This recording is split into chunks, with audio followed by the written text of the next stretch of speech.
G'day everyone, it's Slippery Mongoose here. Today we're going to change out our stock shock for our R6 shock. It's a pretty interesting conversion to do on your GS. What I have here is a shock from an 07 R6.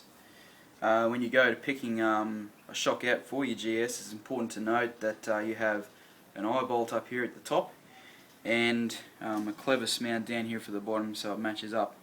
It's also a handy tip if you can buy the shock with the lower bolts already in place. So right now we'll get into it and show you what you have to do to change the shock out. Okay, the first step after you have your bike up on the centre stand is to place a block of wood under your tyre here so your tyre doesn't fall down. And then using, that's always good, 14mm socket and a 14mm spanner, we're going to take our top bolts off our shock. So 14mm spanner on the end here. I've already pre-loosened all of my bolts.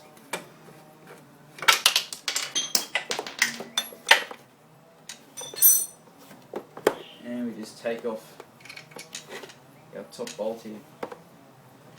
Now you'll find that sometimes all these bolts are a bit tough to push through. If that's the case, use a long punch and a hammer to punch the bolt out.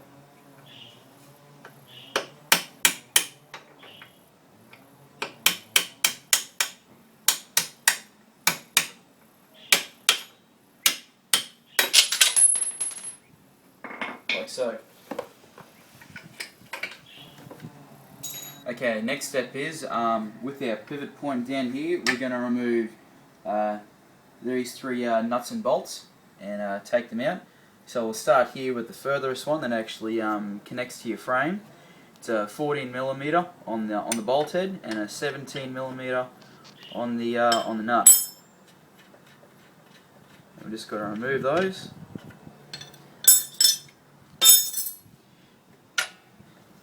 And out pops the nut, and just be careful with fingers here, just loosen him off just like that. Okay, now we're going to remove the our middle bolt here with our dog bone links. So to do that you'll need a 17mm spanner and a 17mm socket, or two 17mm spanners if you have them. You may need to put your side stand down to get at it, but the same deal, loosen the nut off. Should come out like that. Okay, now that we have our nut off the dog bone here, we're going to push the bolt through. It's a little bit tight, so we're just going to use a long punch like so. Just be very careful when you use these punches. And your trusty hammer.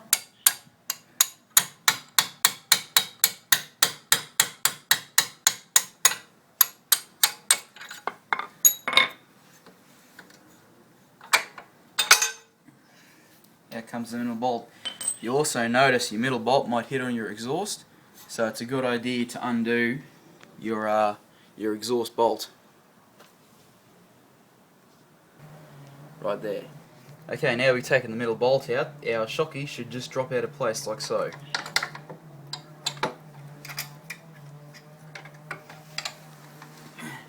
Out it comes, one genuine shock. Just finally, we're going to take this nut and bolt off here. Again, you'll need two 14mm spanners or a socket and a spanner just to take it out. Pop it out. One shock.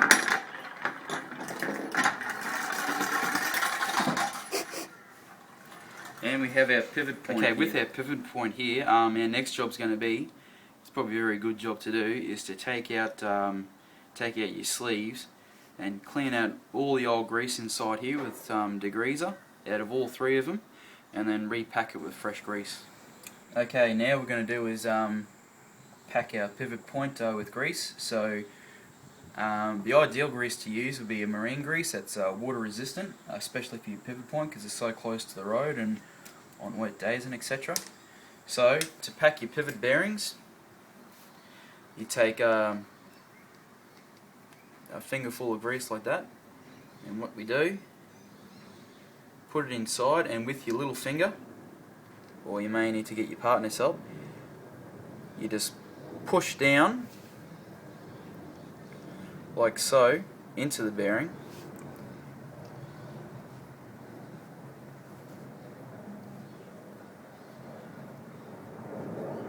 and that packs the bearing full of grease.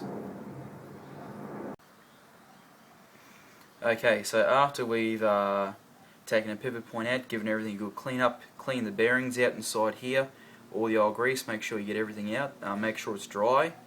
Don't use compressed air to blow out these bearings, because it could end up exploiting the bearing and you're getting bits of bearing everywhere, and including our view, so that's not a very fun thing to do.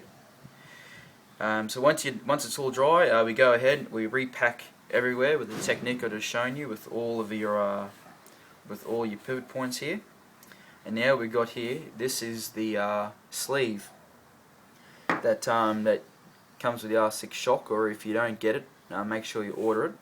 So just got a little bit of grease here, and we're just going to smear it all over like so. And just by good luck, it fits perfectly inside your pivot point where your R6, where your GS sleeve used to be. So we put those side by side. The R6 is in there, and that's your GS. So, just worth mentioning too, when you buy your R6 shock, if you can buy the shock with the sleeve and the bolt and the nut already, it's a really good idea. Especially in Australia, each part will cost you upwards of $20, including this nut here. This nut alone was $18. So either if you can acquire all these parts with the shock, or if you can buy them second hand, that'd be the best way to do it if you're doing this on the cheap. Otherwise, if you want, you can go and buy brand new genuine parts and pay the price. Okay, our next step is going to be, we're going to fit up the bottom of the shock to our pivot point here.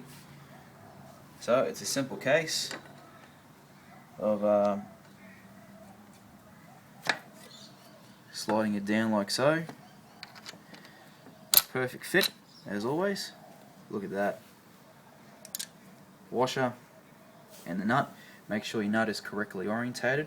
We're just going to put this on finger tight for the moment, and then when it comes to the final torque down, we'll put some Loctite on and we'll torque it up to a correct torque setting. Okay, now what we're going to do is we're going to install the shock. Because of the way this shock is set up,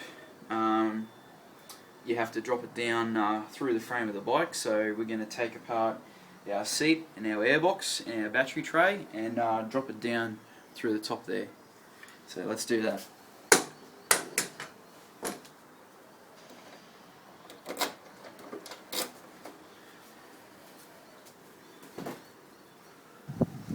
Right, yeah, so next up is we're going to take our battery carrier out and our airbox out. So that means we have to take our tank off.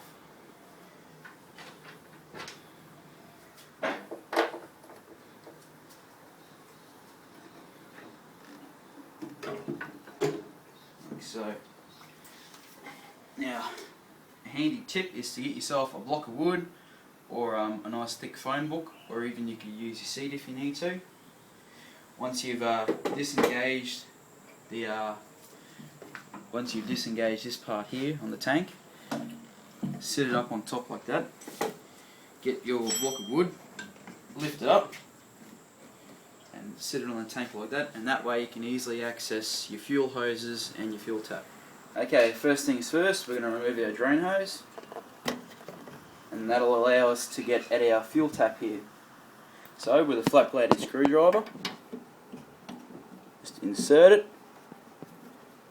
and turn it so it's horizontal, and that turns the fuel supply off to the tank. Next we're going to remove our hoses.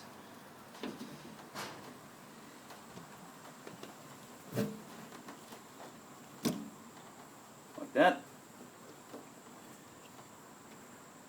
There's going to be a little bit of spillage, but that's alright.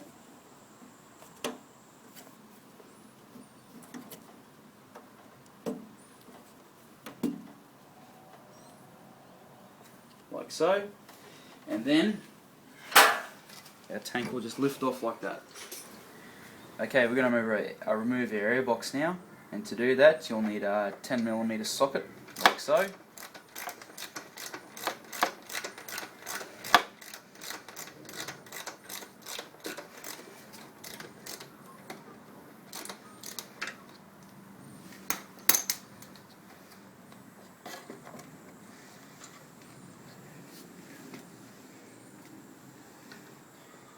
There's another bolt over the other side which has to come out as well.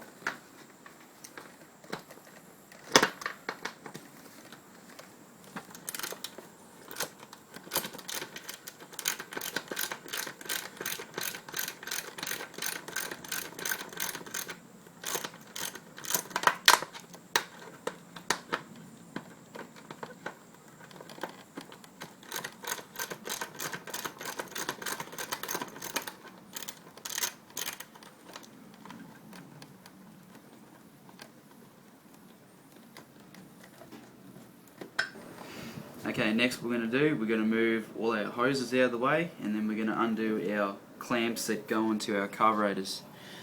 So first we'll move our drain hose out of the way,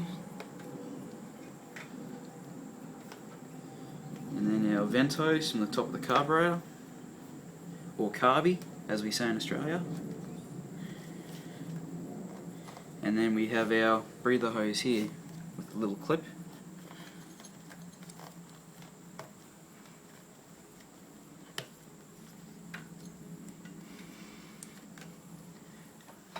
Here's where a little power tool comes in handy.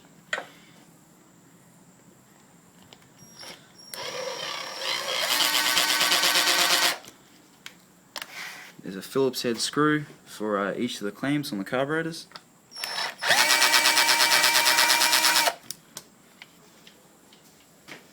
Like so. And then, with a small amount of coaxing,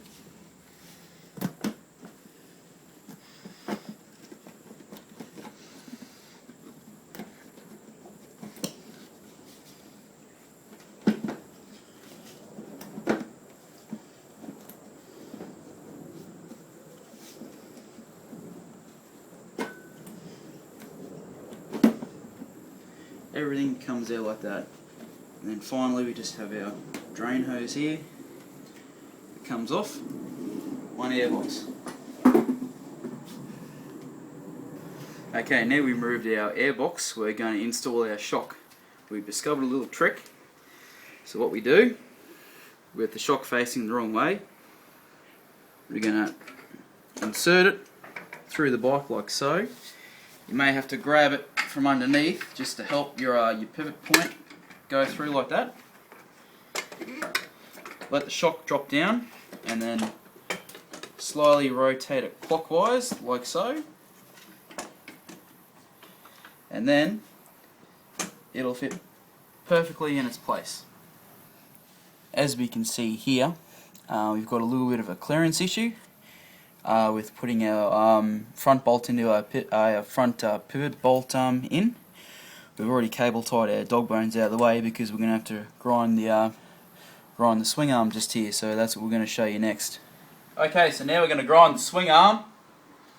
As always, safety first, make sure you wear goggles and earmuffs, keep all the sparks out of your eyes. Here we go.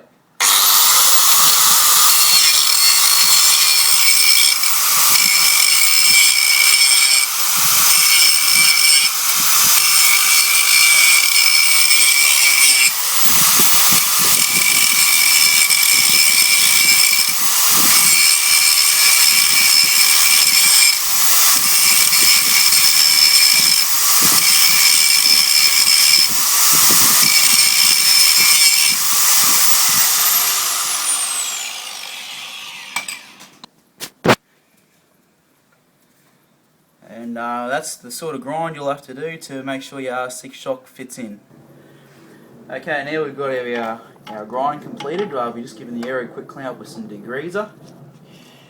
And now we're just going to give it a quick paint job because it's a steel frame. If you leave it out in the weather, it's going to rust away, and before you know it, you'll be up for a new swing arm.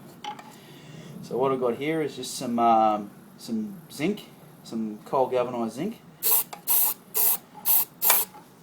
like so. Right, yeah. We've just finished grinding and painting the swing arm, so that the shock has no worries clearing it. So now what we're going to do, we've just installed the shock and installed all the bolts where they need to be. So we're just going to put a drop of Loctite on each of the threads, and we're going to put the nuts on, like so. And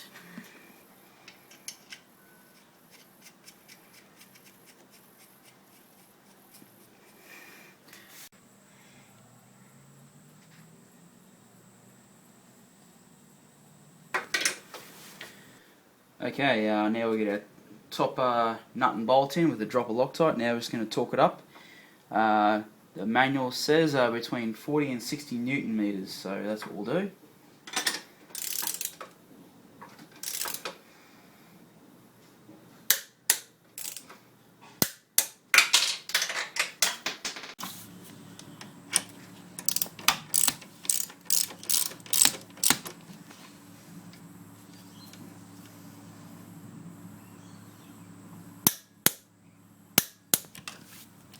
Okay, now we're going to do up our pivot bolts. The Haynes manual says between 55 and 88 Newton meters.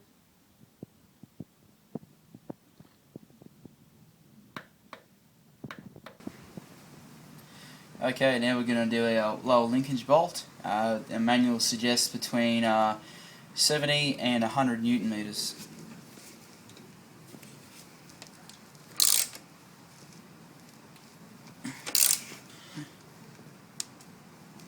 Oh, it's a tight one.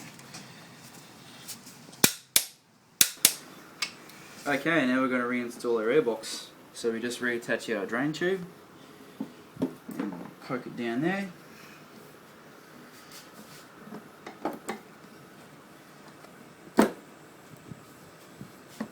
Like so. Pop it down past the fuel petcock vacuum line. And now, just make sure everything's generally looking okay. Now we're just pushing up onto the carbs.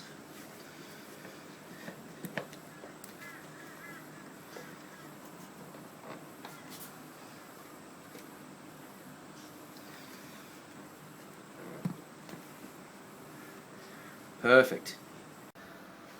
Okay, rightio, so we just reinstalled the airbox with the two 10mm bolts in the side.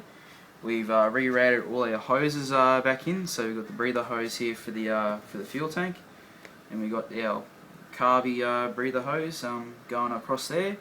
We've reattached our breather that goes into the top of the engine here, onto that clamp there. And now we've got to reinstall the fuel tank. Right, yeah, so we're about to reinstall the tank now.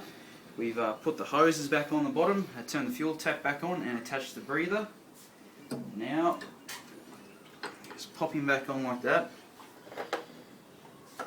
And hopefully our bolts will be perfectly lined up. Beautiful, we can install them.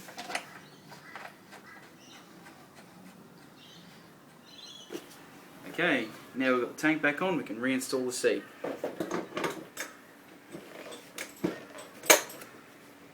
Done. Righto, now that everything's reassembled, it's time to just check over, make sure all your bolts are done up, everything is back where it should be, there's nothing loose at all, and then go out and take it for a test ride and see how it feels.